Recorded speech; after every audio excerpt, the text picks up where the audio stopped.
வாங்கப்பா, இன்றைக்கி சித்தி சமையலில் பழம்பூரி பார்க்க போகிறோம். பலாப்பழத்தில் செய்ய போகிறோம். பலாப்பழத்தை நல்லா கொட்டையை எடுத்து வச்சுக்கோங்க. அரிசி மாவு கொஞ்சம், மைதா மாவு கொஞ்சம், கொஞ்சம் மஞ்சத்தூள் போட்டு கொஞ்சம் உப்பு போட்டுக்கோங்க.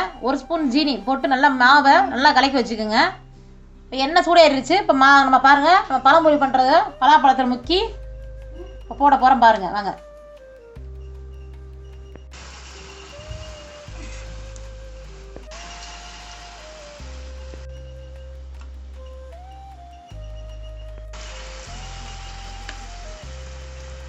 நல்லா எண்ணெய் சூடாயிருக்கும். அடுப்பை குறைச்சி வச்சு போடுங்க.